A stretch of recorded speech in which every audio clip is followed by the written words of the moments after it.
Bueno, mis hermanos, vamos a tener un momento de oración para comenzar nuestra clase y vamos a pedirle a Dios que nos guíe a toda la verdad y haga bien a nuestras almas con su palabra. Vamos a orar. Señor, te damos gracias por tu bendición para nosotros en Cristo. Bendición que no merecíamos y que tú nos las diste por gracia. Te damos gracias porque una de estas cosas que nos sirven para crecer y para conocer tu voluntad es tu santa palabra. Te pedimos, oh Señor, que tú nos guíes a toda la verdad, que tú nos instruyas en esta mañana y que tú nos uses. En el nombre de Cristo oramos. Amén. Amén. Las grandes doctrinas de los reformadores, en contraste con la Iglesia Católica Romana, o sea, cuando ellos la declararon, se resumen en lo que se llama los 5 solas. Sola Escritura, sola gracia, sola Cristo, sola fe y sola Deo Gloria. Desde hace unos domingos estamos considerando qué es ser un reformado. Ya vimos el contexto histórico y ahora estamos en el estudio de los 5 solas. Esto es central, mis amados hermanos. No se puede decir que se tiene sana doctrina, algo tan general, si no se cree y se aplica y se practican estas 5 solas. Nosotros estamos ahora estudiando sola Escritura. Y ya vimos que la Escritura ha sido inspirada por Dios, que tiene autoridad sobre nuestras vidas, que tiene claridad y que es confiable. Y en cuanto a la confiabilidad, hubo algunas cosas que por causa del tiempo no se pudieron aclarar en la semana pasada. El hermano Ricardo decía que las Escrituras son inspiradas solos en sus escritos originales. La inspiración no llega hasta la traducción. Eso es un trabajo humano. Y cuando uno va a traducir las Escrituras, hay variantes. Por ejemplo, si usted va a traducir macroeconomía, hay varias palabras para paciencia. Usted puede traducir paciencia, usted puede traducir longanimidad. A lo mejor longanimidad no la entiende mucha gente, pero es la palabra más cercana a macro, grande, zumía, un alma grande. Longánime, long, grande, ánime, alma. Sin embargo, esa palabra, repito, no la va a entender muchas personas. Paciencia. Entonces, no podemos canonizar ninguna traducción de la Escritura. Lo ideal, como decía el hermano Ricardo, es tener varias traducciones de tal manera que tengamos una idea. Lo ideal es que todos acá sepamos griego y hebreo. ¿No sabemos griego y hebreo? Bueno, entonces se hacen necesarias la dependencia a personas que sí sepan y que traduzcan las Escrituras a nuestro idioma. Podemos estar confiados de lo que tenemos es lo que estaba en los escritos originales.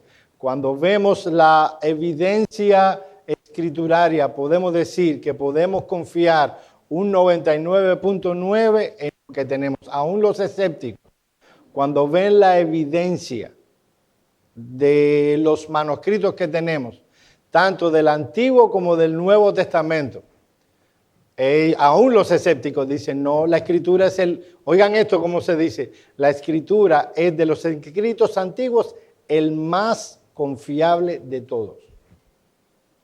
Cuando uno ve cómo se preservó el Antiguo Testamento y cómo los copistas tenían reglas bien estrictas de cómo copiar, recuerden que no había imprenta en aquel entonces, o sea que para tener una copia había que recopiarla.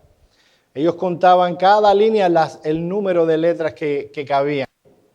Y si contaban el número de letras y había una letra de más, había un problema y el manuscrito debía ser desechado. Aparte tenemos la Septuaginta, una traducción del griego del hebreo al griego, hecho para la Biblioteca de Alejandría. Cuando se cotejan el Antiguo Testamento que tenemos con esta traducción al griego, es perfectamente compatible. Tenemos el texto masorético y un descubrimiento que revolucionó la arqueología en el aspecto de las escrituras, que fue los descubrimientos del Qumran. Hasta ese momento, que fue el descubrimiento fue en el año 1947, los escépticos cuestionaban el Antiguo Testamento, pensando de que alguien había puesto la mano en el asunto para creer la conspiración llamado cristianismo. Y sí, tenían la traducción de la Septuaginta, tenían el texto masorético, pero no era, para ellos todo era tan antiguo que alguien podía en el camino meter la mano. Pero en el año 1947, o sea, los otros días, un hombre llamado Mohammed, el otro apellido no lo recuerdo, encuentran en Qumran, a kilómetros del Mar Muerto, una cueva donde empiezan a sacar manuscritos y se halla allí del siglo II antes de Cristo manuscritos del Antiguo Testamento. Y cuando los cotejamos, ¡voilà! Son consistentes. Así que todo lo que los escépticos decían, no, que el pobre, ¿cómo se llamaba el emperador romano que es culpable de todo? Hoy vengo...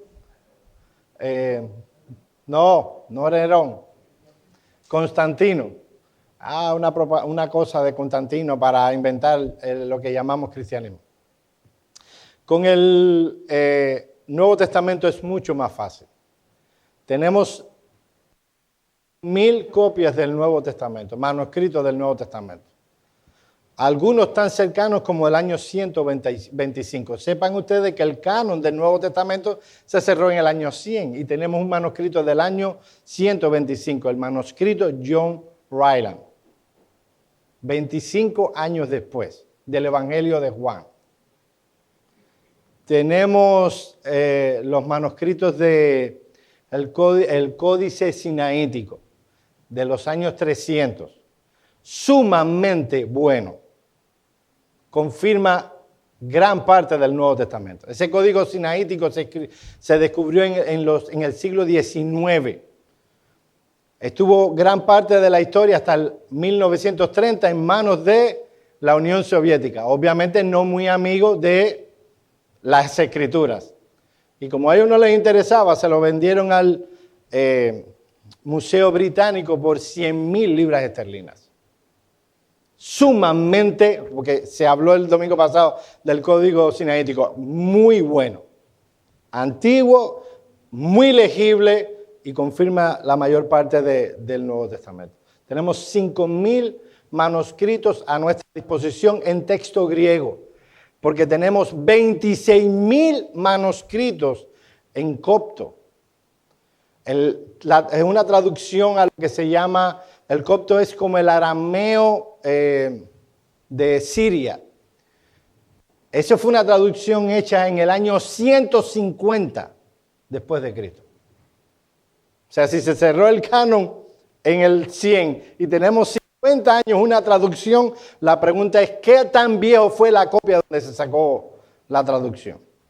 Cuando aún los escépticos ven la evidencia de los manuscritos, se llega a la conclusión que la Biblia es el documento antiguo más confiable que existe.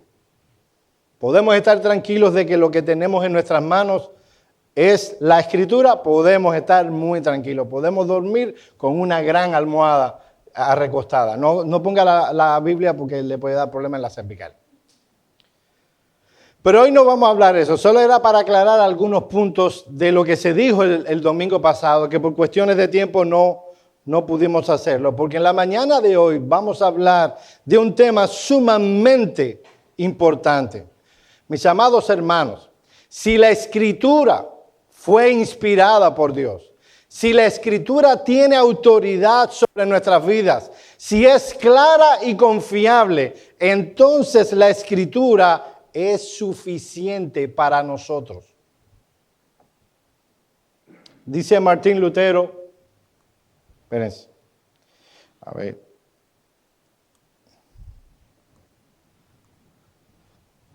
La palabra de Dios y nadie más, ni siquiera un ángel, debe establecer los artículos de fe. Si la Biblia es la palabra inspirada, autoritativa, clara, inerrante y confiable, palabra de Dios, entonces solo ella debe ser la fuente de cada artículo de fe que nosotros tenemos.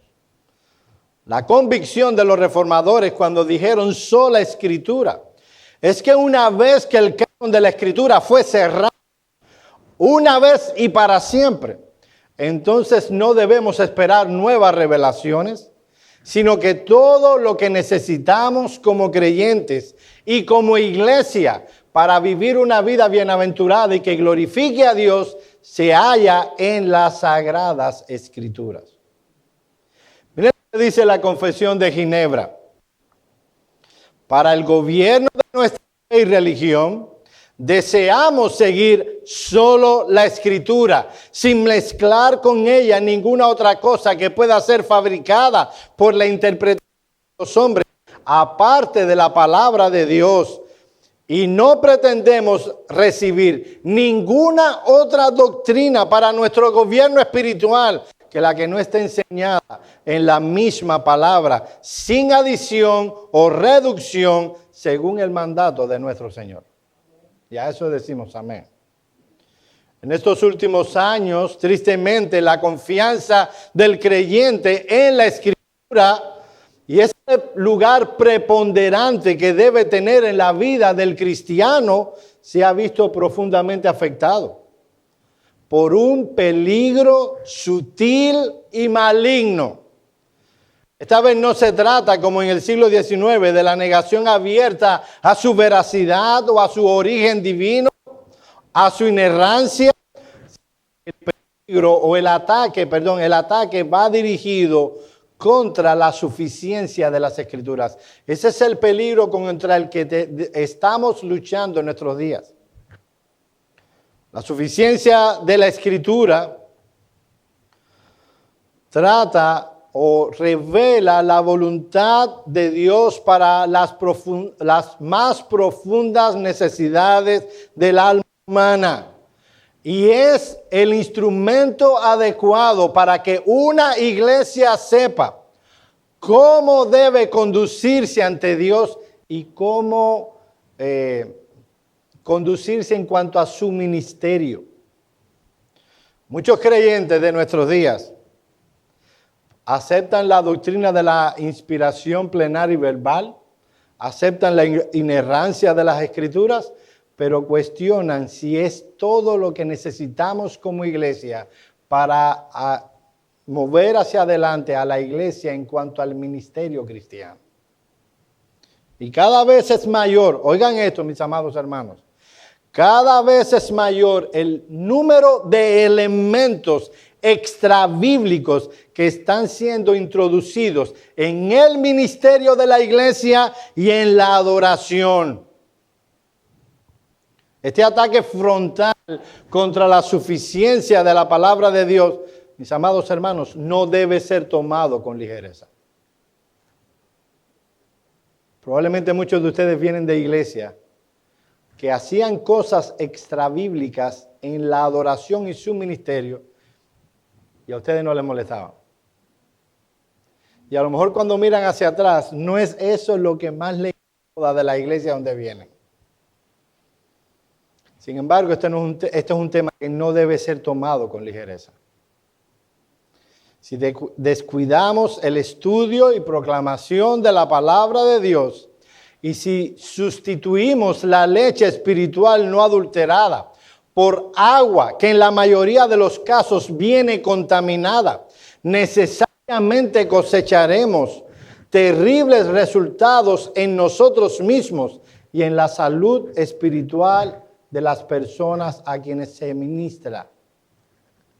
Hoy más que nunca, mis amados hermanos, es importante que establezcamos con diafanidad no solo la inspiración de las Escrituras, sino también la suficiencia. Después de esta larga introducción, veamos, en primer lugar, la suficiencia de la Escritura definida. Mis amados hermanos, cuando decimos que la Escritura es suficiente, es necesario que seamos específicos, que establezcamos suficiente para qué. ¿Cuál es el foco o el centro de la suficiencia de las Escrituras? Al aclarar que algo es suficiente, estamos señalando que eso que es suficiente cumple a cabalidad el propósito para el cual ha sido determinado. O sea, miren, una cosa es suficiente cuando llena a plenitud el propósito que tiene en mente. Por lo tanto, cuando afirmamos que la Escritura es suficiente, debemos preguntarnos ¿suficiente para qué? La Confesión Bautista de Londres del año 1689 define lo que es la suficiencia de las Escrituras de la siguiente manera. Las Santas Escrituras son la única, todo suficiente, segura e infalible regla del conocimiento, fe y obediencias salvadores. Todo lo que tiene que ver, dicen los autores de la confesión, con el conocimiento que nos lleva a la salvación. Todo lo que tiene que ver con nuestra fe, nuestra obediencia a Dios, ha sido revelado única y exclusivamente en las Escrituras. En ellas encontramos la única regla suficiente, segura e infalible de todo lo que concierne a nuestra salvación, nuestro progreso en la gracia y una vida que glorifica a Dios. Los reformadores del siglo XVI resumieron esta enseñanza con la expresión sola Escritura. La Biblia y solo la Biblia. Más adelante en el párrafo 6,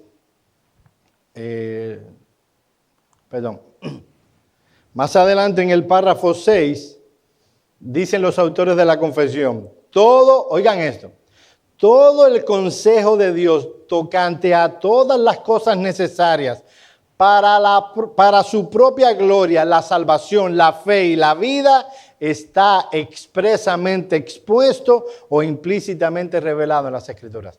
Todo lo que nosotros como creyentes necesitamos para conocer a Dios, conocer la voluntad de Dios y glorificarle a Él, se halla en la Escritura. En otras palabras, lo que la confesión de la Escritura es suficiente para todo el propósito redentor de Dios en Cristo.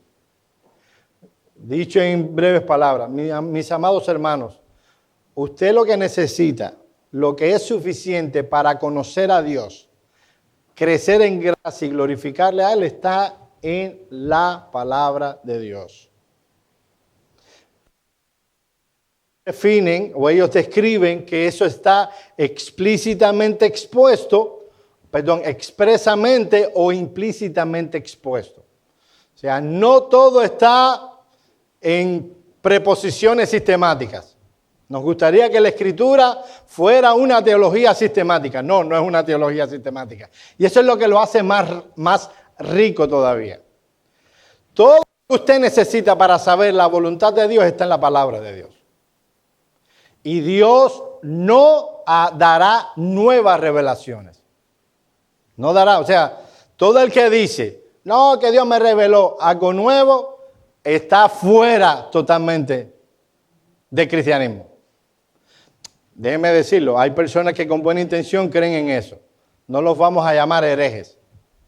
Pero eso no es evangelismo, eso no es cristianismo evangélico. El cristiano evangélico cree en la Escritura y solo en la Escritura. A veces hay personas que dicen, traigo una revelación de parte del Señor. Vive en santidad. Bueno, mira, dice la Escritura.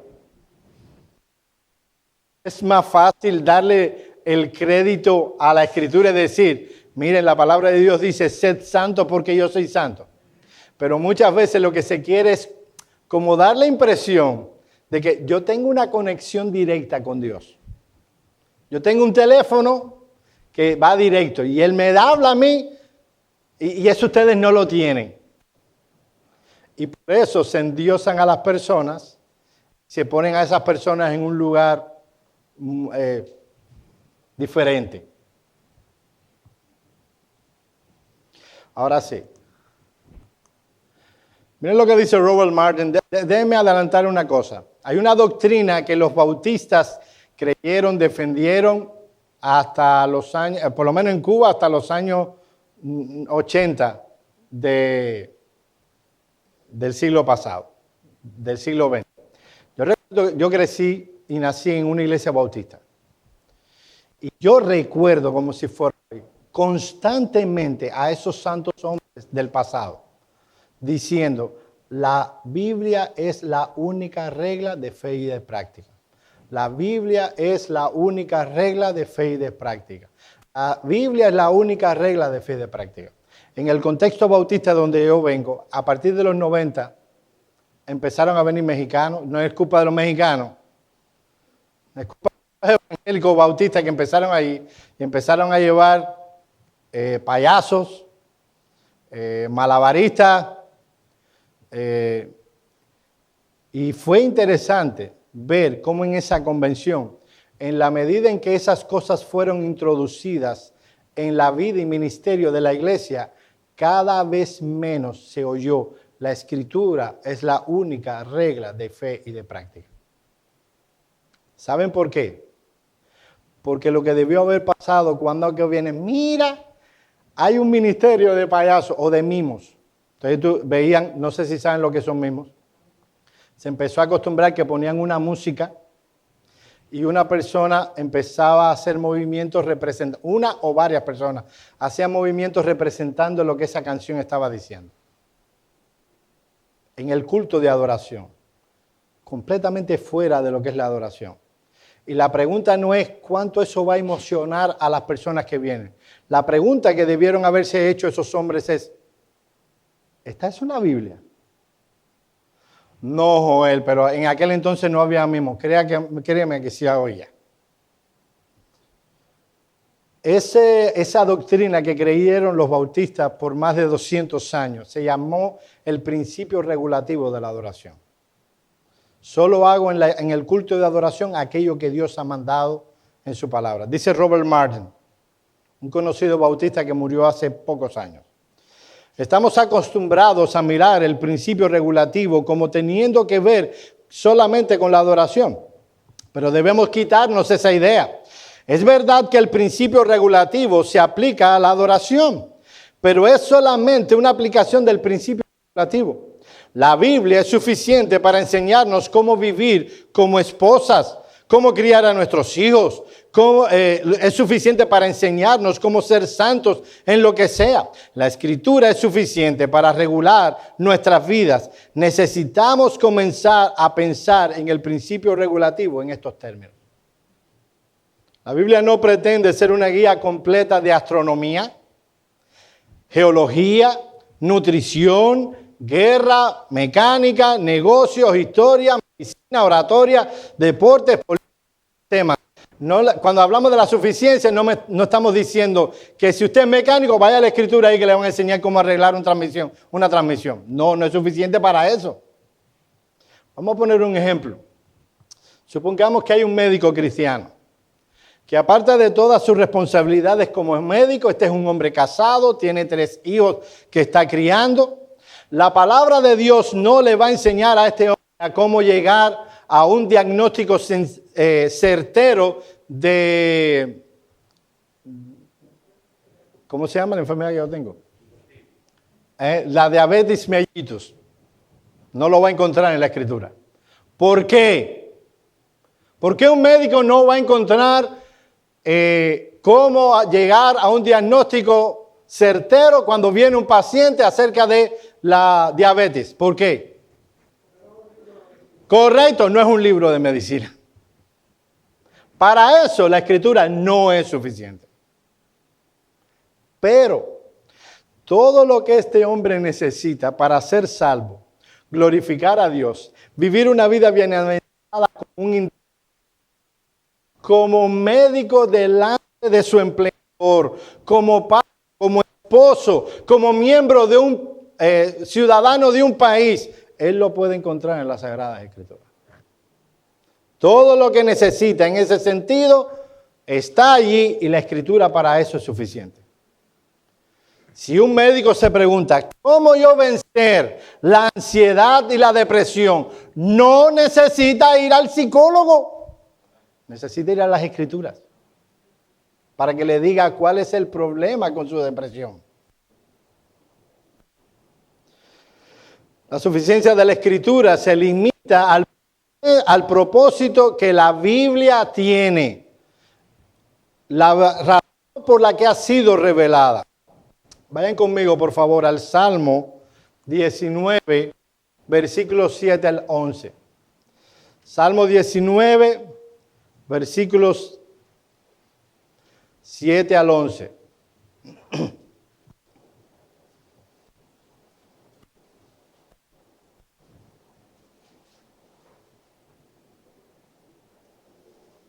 Miren lo que dice este texto. La ley de Jehová es perfecta. La palabra hebrea habla de que está todo lo que tiene que estar, que convierte el alma. Debido a que todo lo que Dios ha revelado allí, nada quedó fuera, tiene la capacidad de convertir al alma en el poder del Espíritu. El testimonio de Jehová es fiel, que hace sabio al sencillo.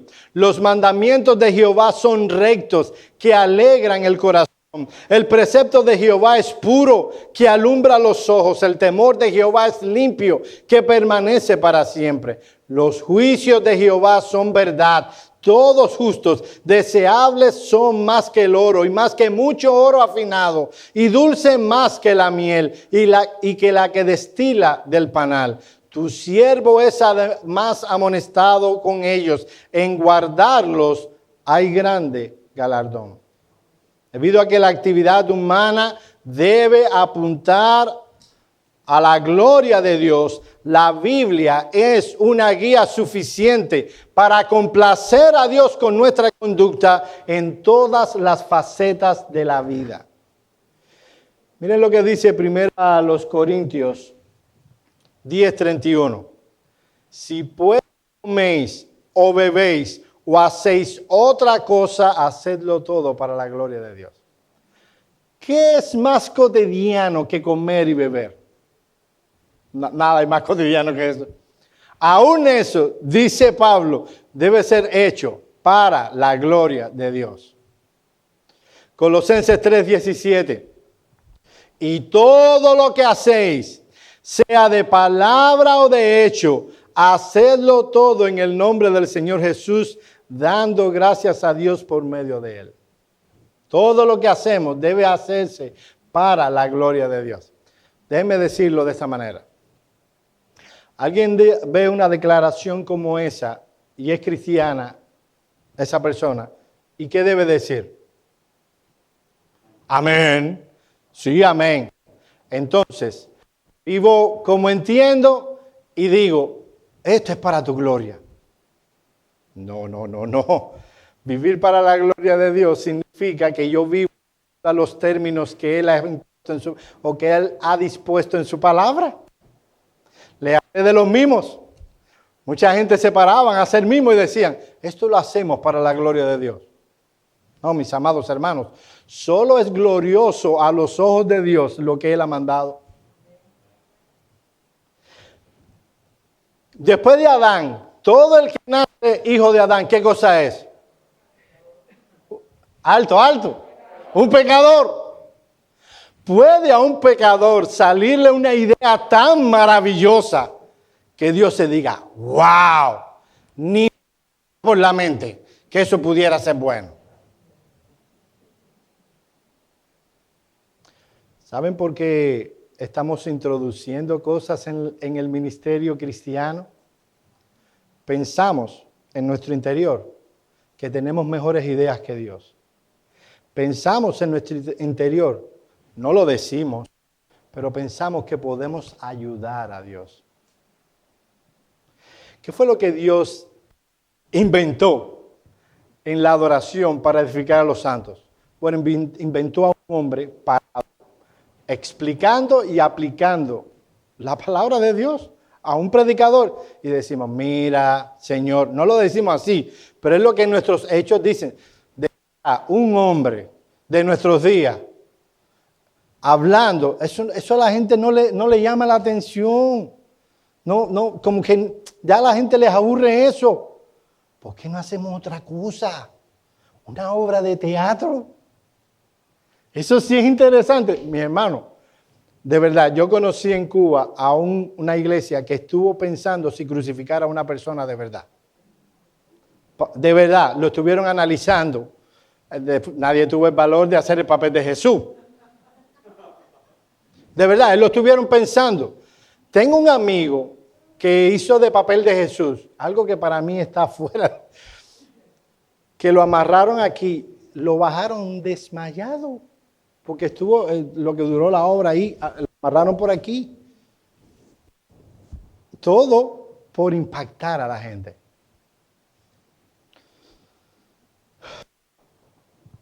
Mis amados hermanos,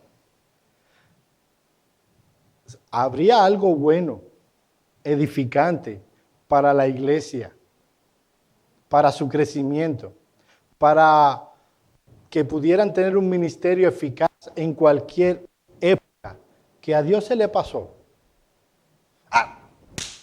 Qué bueno, Pastor Periquito Hernández, que se te ocurrió eso. A mí se me fue, de verdad. Mis amados hermanos, a Dios no le toma sorpresa nada. Dios sabe cómo funciona el ser humano. Yo no lo tengo aquí, pero alguien que busque 1 Corintios capítulo 1.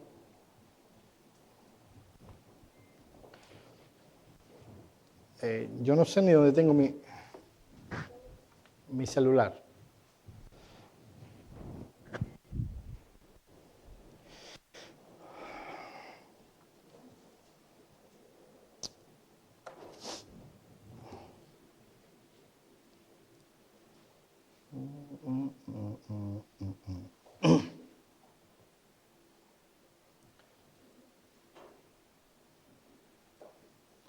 Bueno, a mí la Biblia mía se me perdió aquí.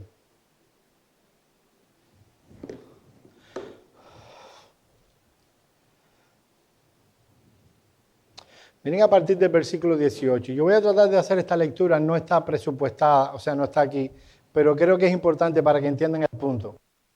A partir del versículo 18. Oigan esto, mis amados hermanos. Porque la palabra de la cruz es locura a los que se pierden, pero a los que se salvan, esto es, a nosotros, es poder de Dios. Y hay una declaración.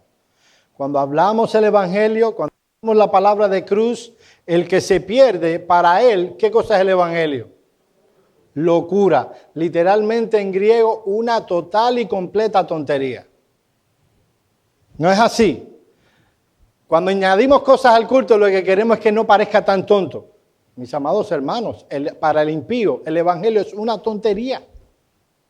Versículo 19, pues está escrito, destruiré la sabiduría de los sabios y desecharé el entendimiento de los entendidos. ¿Dónde está el sabio? ¿Dónde está el escriba? ¿Dónde está el disputador de este siglo? ¿No ha enloquecido Dios la sabiduría del mundo? Pues ya que en la sabiduría de Dios el mundo no conoció a Dios mediante la sabiduría, agradó a Dios salvar a los creyentes por la locura de la predicación. Mis amados hermanos, de acuerdo a este texto, ¿qué fue lo que Dios decretó? El medio fundamental para salvar a los pecadores. La locura de la predicación. Versículo 22. Porque los judíos piden señales y los griegos buscan sabiduría. Pero nosotros predicamos a Cristo crucificado. Para los judíos ciertamente tropezadero y para los gentiles locura. ¿No entienden? ¿Entienden lo que Pablo está haciendo? Él está diciendo, los judíos piden señales. Y los gentiles sabiduría. Bueno, si eso es lo que va a hacer que ellos acepten el evangelio, démosle a los judíos sabiduría y a los gentiles a los judíos señales y a los gentiles sabiduría, vamos a darle eso. Pero eso no fue lo que hizo el apóstol Pablo. Dice, los judíos piden señales y los griegos sabiduría, pero nosotros, una partícula adversativa, no importa lo que ellas pidan, nosotros predicamos a Cristo crucificado. Sí, eso va a ser para los judíos tropezadero. Y eso va a ser para los gentiles locura. Mas para los llamados, aquellos a quienes Dios va a salvar eficazmente, de entre los judíos y de dentro de los Cristo, poder de Dios y sabiduría de Dios. No estaba en los planes de satisfacer las demandas de su tiempo. Estaba en ser usado, lo que estaba en el corazón de Pablo, era ser usado por medio del cual a Dios le place salvar a los pecadores. Mira cómo Pablo veía todo ese deseo, por un lado, de sabiduría y de señales. Versículo 25. El sensato de Dios es más sabio que los hombres. Y si tal cosa existiera, no hay nada débil en Dios. Pero él dice, si existiera alguien débil, es mucho más fuerte que los hombres. Mis amados hermanos, como iglesia, si entendemos la suficiencia de las Escrituras, no estamos llamados a satisfacer los deseos de esta generación. Estamos llamados a complacer a Dios en lo que Él ha dicho en la palabra. Porque entendemos que la Escritura es suficiente. Así que no habrán mimos en esta iglesia, no habrán obras de teatro, habrá el medio que Dios ha llamado, porque entendemos que lo sabio de Dios es mucho más fuerte que la de los hombres. Sí.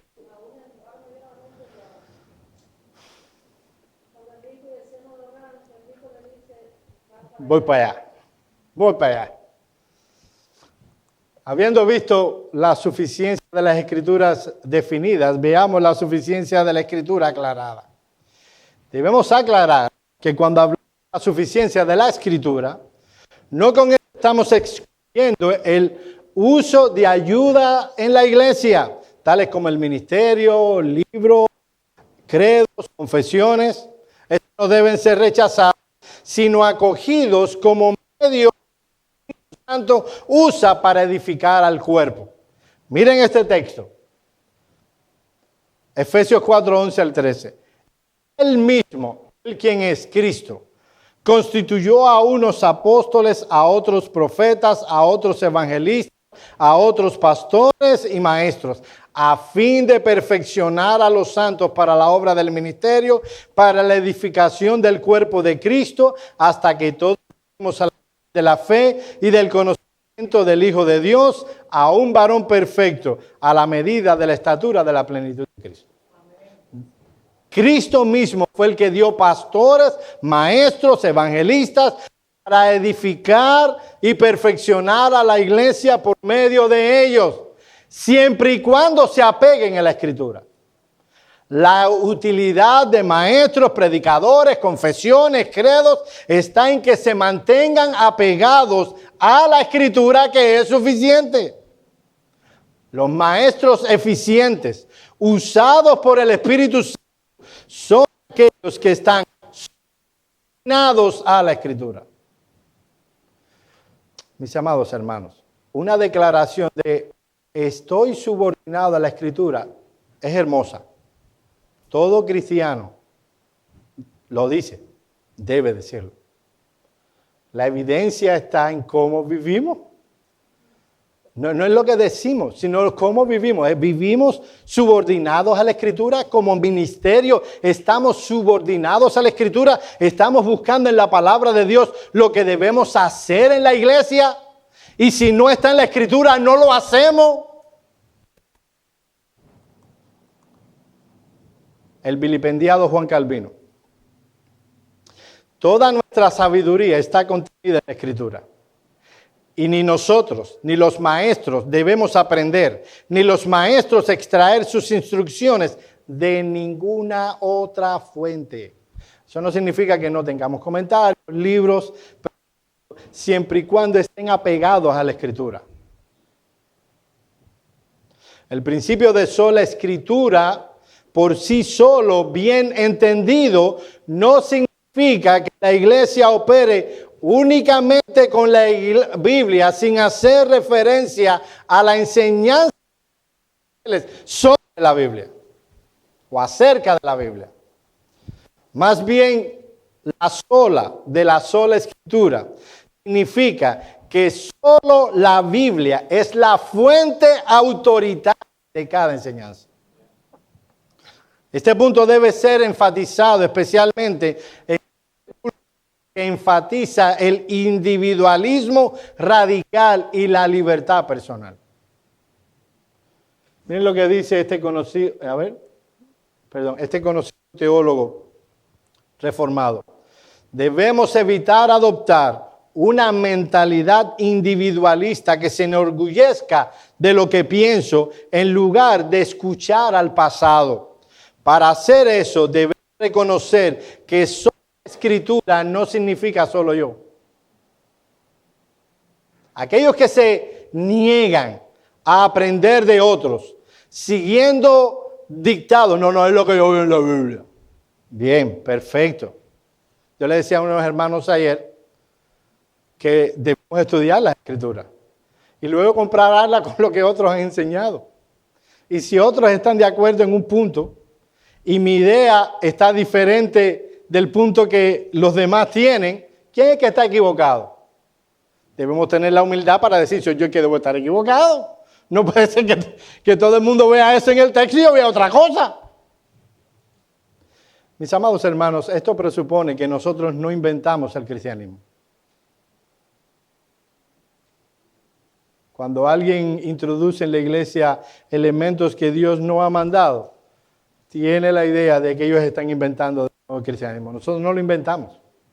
¿Saben por qué nuestra confesión es de 1689? Eso es una tradición bautista. Mirar atrás, no ser. Los bautistas pudieron escribir, de hecho, le escribieron en el 44 y luego salió una mejor. Salió la de Westminster. Ellos usaron eso. Mi papá siempre ha dicho, nosotros no hemos sido grandes teólogos, pero siempre recogemos la cosecha de los grandes teólogos. Y es verdad, nosotros los bautistas. Y no estoy ofendiendo a nadie con decir que no hemos tenido grandes teólogos. De verdad, los bautistas no los hemos tenido. Romanos 10, 14 al 16. Presupone la agencia humana. La Biblia presupone que el hombre va a estar involucrado. ¿Cómo pues invocarán en aquel en el cual no han creído? ¿Y cómo creerán en aquel de quien no han oído? ¿Y cómo oirán sin quien les predique? ¿Y cómo predicarán si no fueren enviados? Así que se necesita uno que envía, uno que predica y uno que oye. Como está escrito, cuán hermosos son los pies de los que anuncian la paz, de los que anuncian las buenas nuevas. Mas no todos obedecieron al evangelio, pues Isaías dice, Señor, ¿quién ha creído a nuestro anuncio? Así que la fe es por el oír y el oír la palabra de Dios. Y segunda a Timoteo 4, 1 y 2 dice, te encarezco. Esa palabra es fuerte, presionando la conciencia de Timoteo. Delante de Dios y del Señor Jesucristo, que juzgará a los vivos y a los muertos en su manifestación y en su reino, que prediques la palabra, que instes a tiempo y fuera de tiempo, redarguye, reprende, exhorta con toda paciencia y doctrina. Santiago 1, 22 al 24. Miren cómo la Escritura ve necesaria la intervención humana, anunciando lo que está en la Escritura. No es que lo que le venga a la mente, sino lo que está en la Escritura. Miren cómo lo dice Santiago. Pero sed hacedores de la palabra y no tan solamente lectores. ¿Es lo que dice? No, dice oidores. Enseñándoos a vosotros mismos. Porque si alguno es lector de la palabra, ¿dice eso? ¿Qué dice? Oidor de la palabra, pero no hacedor de ella. Este es semejante al hombre que considera su rostro, en un espejo su rostro natural, porque él se considera a sí mismo y se va y luego se olvida cómo era. Primera de Pedro 1, 23 al 25. Siendo renacidos no de simiente corruptible, sino de incorruptible por la palabra de Dios. Pregunta, de acuerdo a este texto, ¿cuál es el medio que Dios utiliza para que una persona renazca? Déjenme decirlo de otra manera, nazca de nuevo. La regeneración. ¿Cuál es el medio? La palabra de Dios. Miren, viene aquí un predicador muy bien intencionado. Y le dice al pianista, cuando yo hable, toca una música. Si tú ves que yo hago pam, pam, pam, pam, pam. Y si ves que yo estoy haciendo una historia sentimental para que la gente llore, toca algo. ¿Sabe lo que entiende ese hombre? Que eso es lo que va a hacer que una persona se convierta. ¿De dónde salieron esta gente? La Escritura, la palabra de Dios, es lo que hace que una persona renazca. ¿Qué debemos hacer nosotros? No, juez, pero mira, cuando tú tocas una musiquita, contigo predicando, o con Ricardo, con el bozarrón que ustedes tienen, mira, la gente se va a erizar. Yo no tengo interés en que tú te erices. Ricardo, ¿tú quieres que la gente se erice? Yo quiero que la gente se convierta. Yo quiero que los hermanos sean santificados y edificados. Si se erizan o no.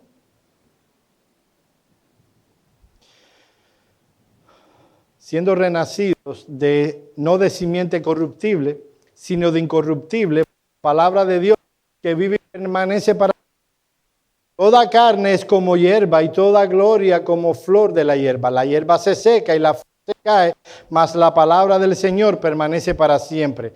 Y esta es la palabra que por el Evangelio os ha sido anunciada. Debe alguien decirlo. Por otro lado, la suficiencia de la Escritura no significa que podamos extraer una correcta interpretación de la Escritura sin la intervención del Espíritu Santo.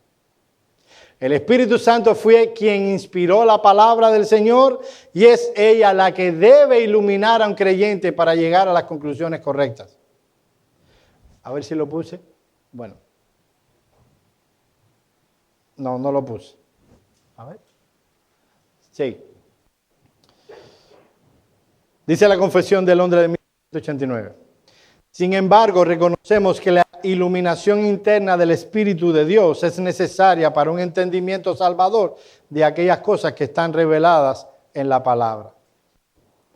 Eso es lo que enseña 1 Corintios 2, 11 y 3. Que el Espíritu acomoda lo espiritual a lo espiritual, que el Espíritu es quien nos guía a toda la verdad. Ok, vamos a avanzar un poco. En tercer lugar, la enseñanza bíblica sobre la suficiencia de las Escrituras. Hay varias cosas que debemos decir. Por un lado, cuando vemos la existente narrativa de la Escritura a no añadir o a quitar, habla de la suficiencia de la Escritura. Deuteronomio 4:2. No añadiréis a la palabra que yo mando, ni disminuiréis de ella, para que guardéis los mandamientos que vuestro Dios, yo ordené. Deuteronomio 12:32. Cuidad de hacer todo lo que yo te mando. No añadirás a ello, ni tampoco quitarás. Proverbios 30:5 y 6. Toda palabra de Dios es limpia.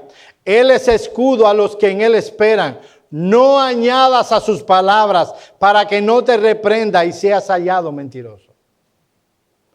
Y terminando la escritura, Apocalipsis 22, 18 y 19 dice, yo testifico a todo aquel que oye las palabras de la profecía de este libro. Si uno añadiere a estas cosas, Dios traerá sobre él las plagas que están escritas en este libro. Y si alguno quita de las palabras del libro de esta profecía, Dios quitará su parte del libro de la vida y de la santa ciudad y de las cosas que están escritas en este libro. En cada momento de la historia redentora, la palabra de Dios que hasta ese momento fue revelada, la revelación es progresiva, era suficiente para las necesidades espirituales del pueblo de Dios en ese momento. Así que no debían ni añadirle ni quitarle. Con los apóstoles y profetas del Nuevo Testamento, Dios completó su revelación especial. Hoy la Biblia es la única palabra de Dios que tiene la iglesia y es la única suficiente y autoritativa para el ministerio de la iglesia. La suficiencia de la Escritura se correlaciona con su singularidad como revelación divina. Miren lo que dice Isaías 8:20. A la ley y al testimonio. Si no dijeren conforme a esto, es porque no les ha amanecido. Dice Waldron, la revelación redentora dada originalmente por Dios debe sin duda considerarse como suficiente para los propósitos para los que fue dada. Pensar cualquier cosa es impugnar la sabiduría de Dios. Es cuestionar, objetar la sabiduría de Dios. Hay algo que hubiese sido bueno para la iglesia y Dios no lo reveló. A este argumento teológico debe añadirse los datos específicos de la Escritura que afirman claramente que en la revelación redentora escriturada poseemos una revelación suficiente de la voluntad de Dios.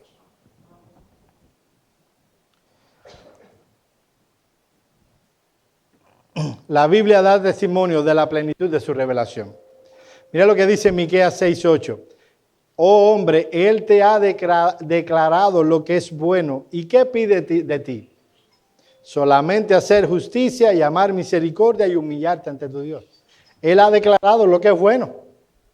Y si Él no lo ha declarado, estoy hablando de algo que digamos, esto es bueno espiritualmente al pueblo. Si Él no ha declarado algo que alguien puede entender que es bueno espiritualmente. Bueno, ¿sabe hasta dónde hemos llegado? Hay iglesias hoy que se dicen evangélicas, que recomiendan a sus miembros practicar yoga para tener una más profunda espiritualidad. La pregunta es, ¿cómo llegamos a ese nivel? ¿Saben? No caímos de de paracaídas. ¿Sabe cómo hicimos? Poquito a poquito. Oye, ¿no sería bueno hacer una mímica? Hoy la tengo emprendida con la mímica. Mira, eso va a impactar a la gente. De verdad, mi hermano, yo estuve ahí. Yo me erizaba cuando veía una mímica esa de aquí hasta abajo. Sobre todo porque se usaba canciones.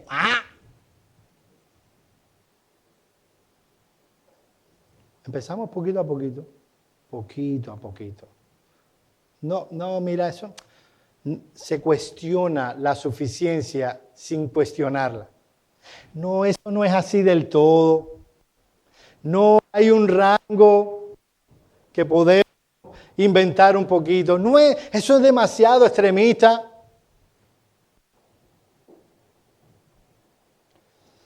Y el problema es que la siguiente generación ni se enteró por qué sus padres espirituales, digo, hicieron lo que hicieron y por qué lo hicieron.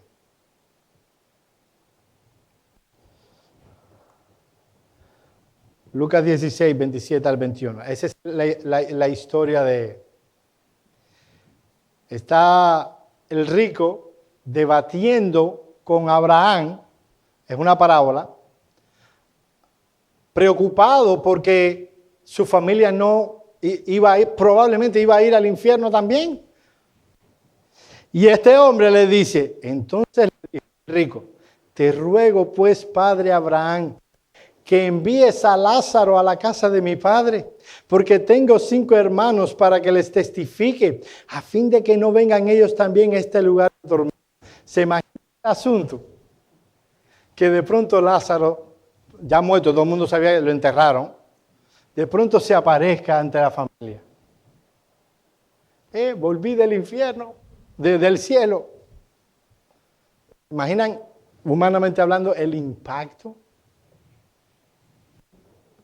Y Abraham les dijo, a Moisés y a los profetas tienen, óiganlo.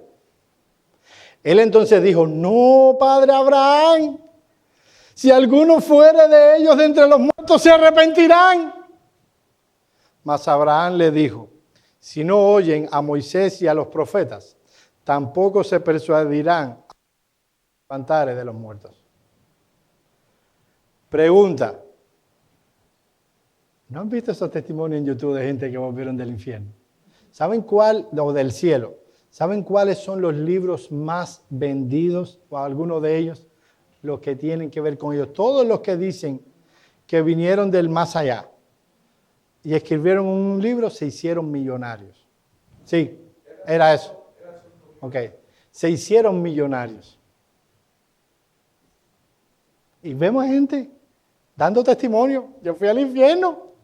Oh, no, nadie dice que fue al infierno. Bueno, no sé. Siempre habrá alguien más original. Yo vine de entre los muertos.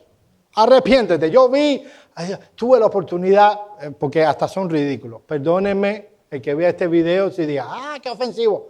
Es que es ridículo. Algunos dicen, yo tuve la oportunidad de limpiarle las alas a un ángel.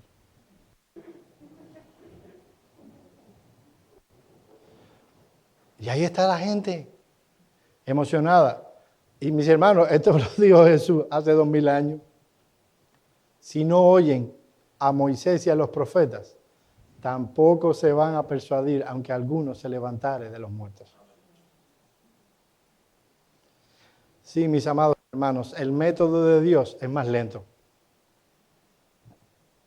Pero es el que Él ha prometido bendecir. Exacto. A la larga, es el único efectivo, Nora.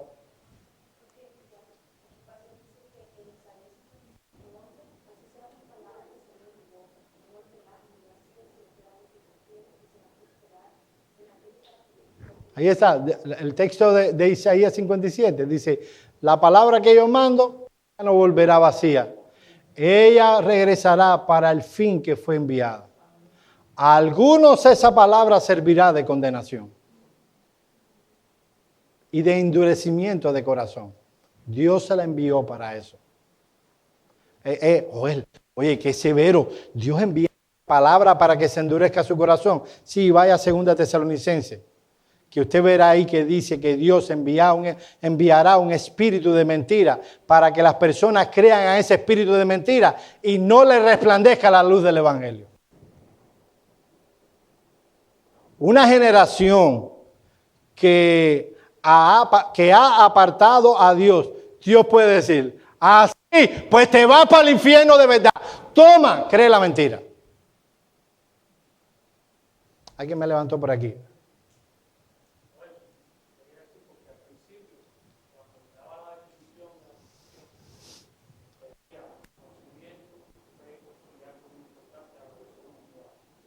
Obediencia.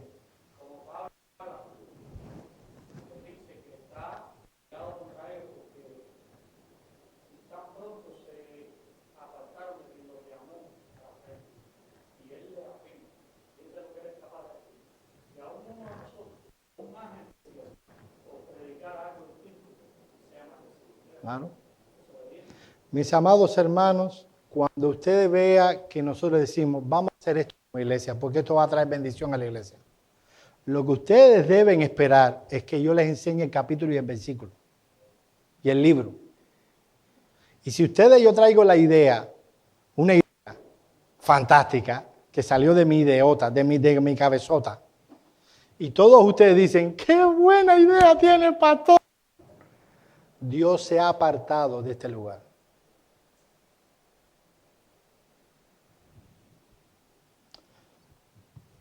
Miren lo que le dice Pablo a Timoteo. Pero tú persiste en lo que has aprendido. Insiste, Timoteo, en lo que yo te enseñé. Y estuviste convencido, persuadiste, sabiendo de quién has aprendido y que de la niñez has sabido las sagradas escrituras, las cuales te pueden hacer sabio para la salvación por la fe que es en Cristo Jesús. Toda la escritura es inspirada por Dios y útil para enseñar, para redarguir, para corregir, para instruir en justicia, a fin de que el hombre sea perfecto, enteramente preparado para toda buena obra. Noten esto, es la escritura. El hombre de Dios sea perfecto, completo, maduro, preparado para toda buena obra. O sea que no necesitamos más que la escritura. La escritura es suficiente para guiar a esta iglesia en su ministerio. O él, te agarré. Dime un texto donde diga la hora de la escuela dominical. Hay gente que dice, para manchar la suficiencia de la escritura presenta un concepto como ese. Dime la hora. Bueno, déjame decirte que la suficiencia de la escritura tiene que ver con la sustancia, no con las circunstancias.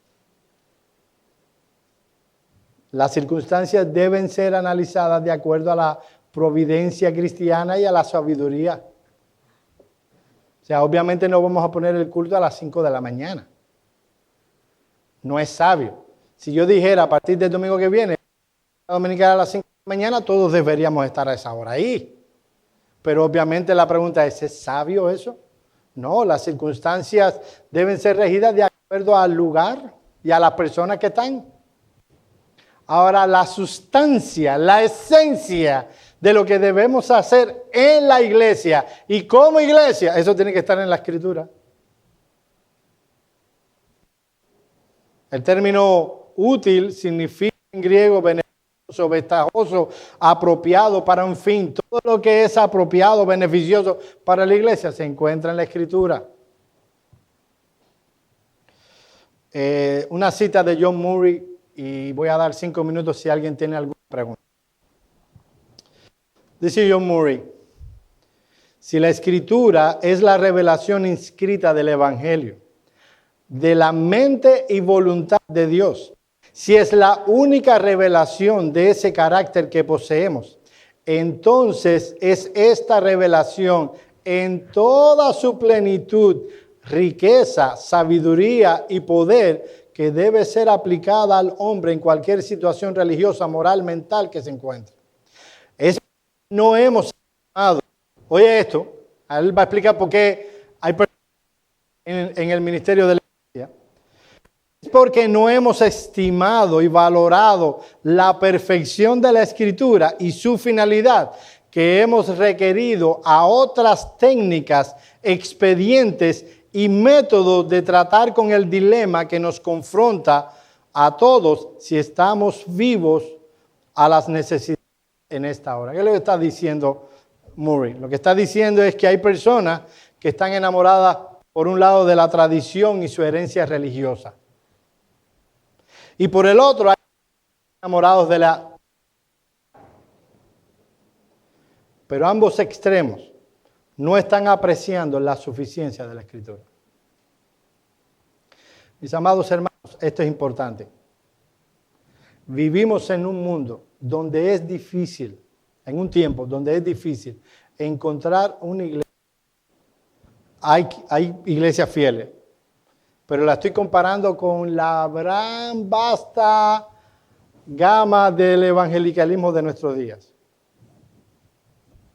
donde la suficiencia de las escrituras es impugnada, no de confesión ni profesión, sino por el hecho. Antes las iglesias inclusive eran al progresismo teológico eclesiástico. Ahora tú te puedes encontrar las bailarinas españolas esas con banderitas y a nadie se le ocurre preguntar, pero ven acá, ¿dónde está eso en la Escritura? No que eso a las jovencitas las compromete. No, si no le compromete la escritura, ¿lo va a comprometer una banderita, bailando con una banderita? Para mí, hasta estéticamente hablando, es de segunda categoría, pero no estamos hablando de mi opinión estética, sino de las escrituras. Entonces se hacen cosas y no hay preguntas, no se preguntan qué enseña la escritura al respecto. Se va allí porque otra iglesia le está yendo bien, porque están creciendo muchísimo y demás. Tenía un par de cosas más, de ejemplos que poner, pero se me han ido. ¿Tiene alguien alguna pregunta?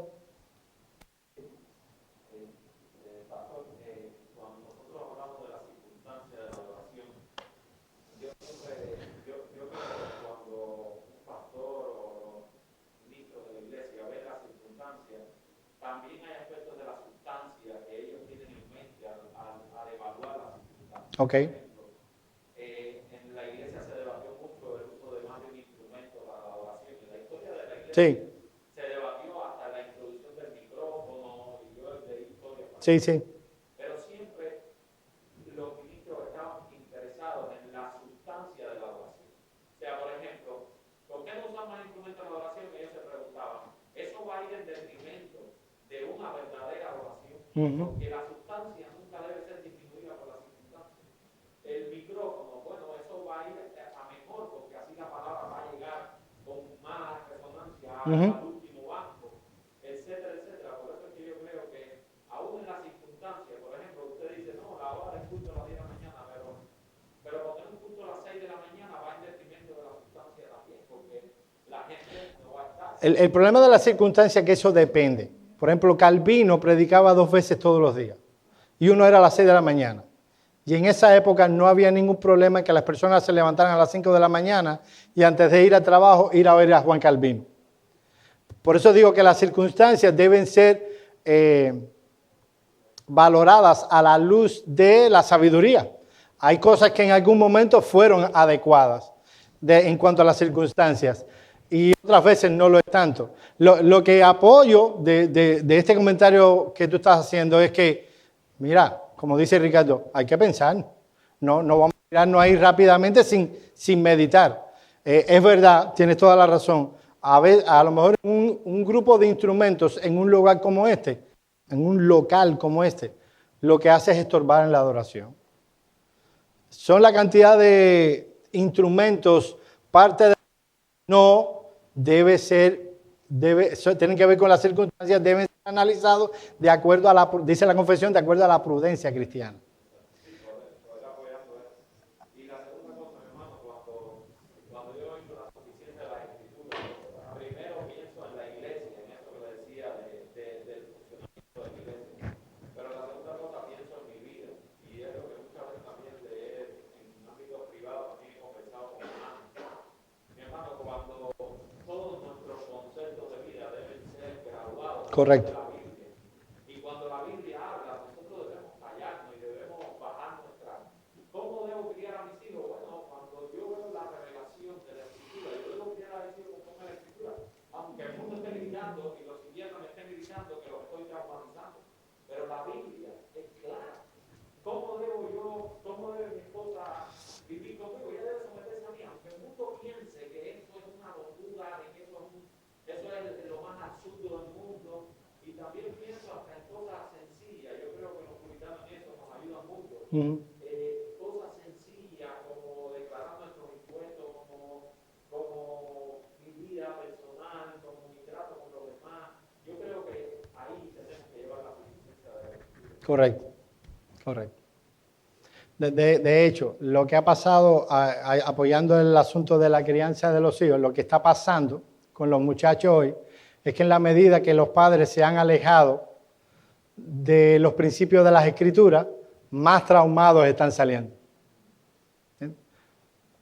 Hay muchos humoristas que están haciendo chistes con eso, diciendo, porque es verdad, es lo que está pasando. Antes, cuando veníamos nosotros medio deprimidos, las emociones se nos alineaban con un pescozón. No sé cómo dirán en otro país. Con un tú estás bravo, tú estás triste. ¡Pum!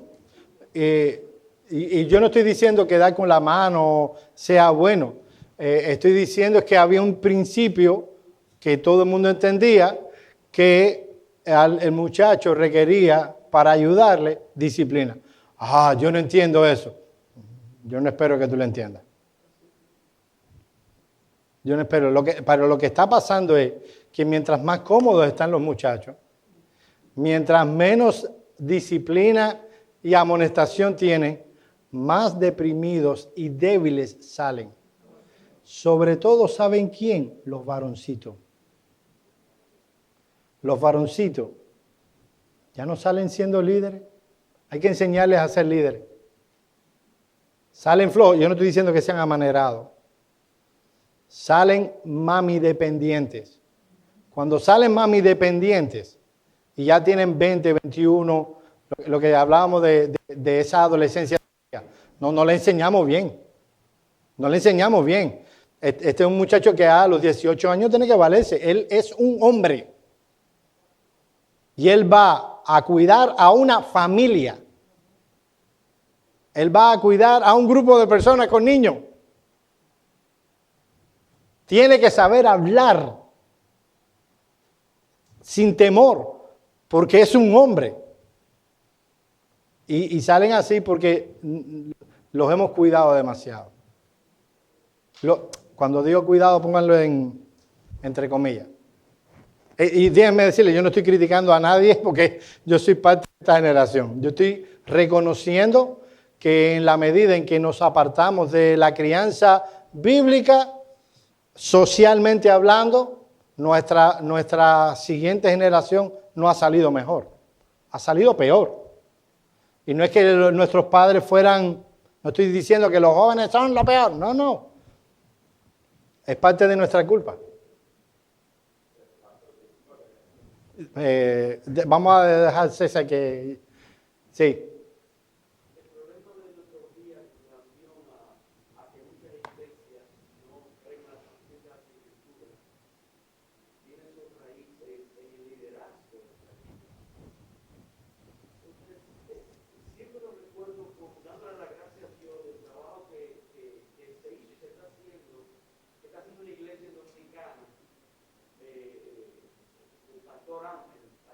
Uh-huh. Con muchas iglesias en Haití que han sido los líderes, han sido entrenados en lo que es la construcción de fe, en teología, y ha sido un ministerio que ha abarcado por una gran parte de Haití. Uh-huh. Y es algo que nosotros como iglesia local, quizá en un futuro, Uh-huh. si podemos tener interacción con ciertas iglesias que estén abiertas, sería de gran ayuda. ¿Me entiendes? Porque el problema realmente es del liderazgo. Correcto. La iglesia va a seguir lo que tenga el liderazgo, ¿entiendes? De acuerdo. Entonces, ahí es que el diablo ha destruido a la iglesia en América y en muchos países. Realmente, con un liderazgo bajo, sin conocimiento de la escritura, quienes lo entrenaron a ellos pensaban igual que ellos. Exacto. Y eso se va transmitiendo como si fuera un juego de dominó. Y siempre va a lo peor. Claro. Entonces, la medida de lo posible, por eso es la importancia de no, como iglesia local, no estar aislado, sino de interactuar con otras iglesias que nos puedan ser de ayuda, asistir a conferencias, a una serie de cosas, ¿entiendes? Porque realmente el diablo busca la manera siempre de destruir el liderazgo de la iglesia. Y empieza por la mente, por su creencia, ¿entiendes? Por sus convicciones. Correcto. Y debemos estar alerta de eso y de verdad que Dios puede usar a la iglesia local en esta dicha. En este sentido, como dice el hermano, los líderes generalmente son los canales y a veces los miembros ven otras cosas y presionan, y líderes con los pantalones no muy puestos, por eso estoy de acuerdo contigo completamente, los líderes son los responsables por la ignorancia y por, en algunos casos, la flojera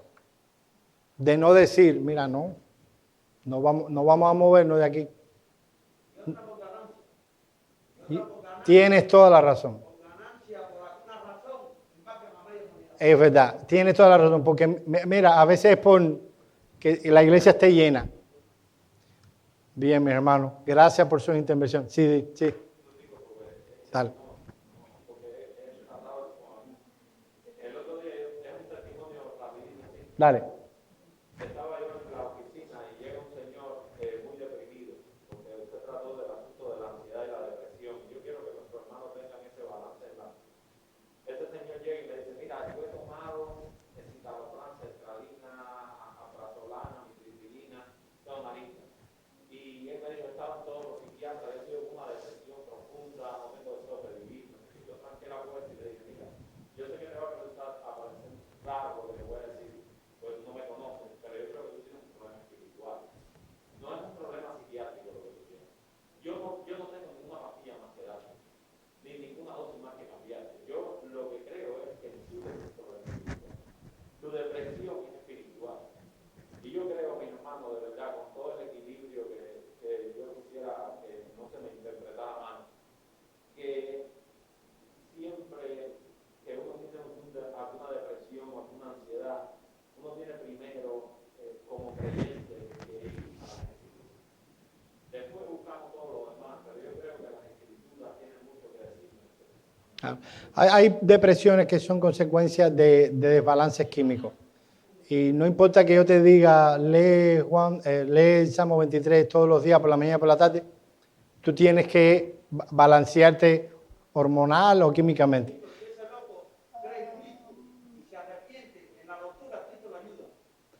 Sí.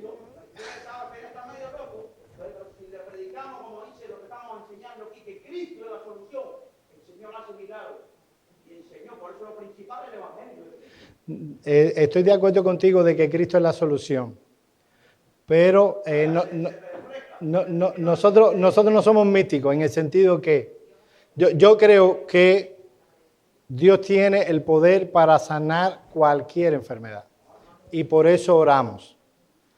Pero a veces Dios se quiere glorificar a través de instrumentos ordinarios. Entonces, oramos por esa persona, le predicamos a Cristo, que se convierta a Cristo, oramos porque Dios lo sane y le mandamos a que vaya a hacerse un examen al médico. Lo digo porque hay iglesias que irresponsablemente, es una irresponsabilidad, le dicen a personas enfermas, tú estás sana y si tú vas al médico, eso es demostración de poca fe. Yo creo que eso es irresponsable. Yo creo que Dios es omnipotente y no hay nada que limite el poder de Dios salvo su propia naturaleza. Pero nosotros no tenemos, como decíamos ahorita, un teléfono directo. Así que le oramos por las personas, le predicamos a las personas y si tiene un problema hormonal le decimos vaya y tome su medicamento. Hay personas allá afuera que le dicen a los miembros de la iglesia, usted ha sido sanado, no te tomes el medicamento. Yo creo que eso es irresponsable. De hecho, eso es creer que Dios está obligado a oír mi voz. Cuando yo le digo, mira, tranquilo, no tienes que tomar medicina. Yo te digo que en Cristo hay poder. No, en Cristo hay poder. Y saben, a lo mejor el tratamiento personal de Dios para con esa persona, para que siga dependiendo de Él, es que sigue enferma. Es que sigue enferma. Mira, te va a hacer mejor. Vas a estar más cerca de mí estando enfermo. Entonces, como uno no tiene nuevas revelaciones, entonces le decimos, le predicamos el evangelio, que se convierta, oramos por el que Dios le sane y le decimos, ve al médico. Porque creemos que Dios es soberano, o sea, no está obligado a sanar a nadie. Él no está obligado a sanar a nadie. Y como no está obligado a sanar a nadie, nosotros vivimos a la luz de la revelación que Dios nos ha dado. Pero gracias por las intervenciones de todos ustedes. Vamos a orar.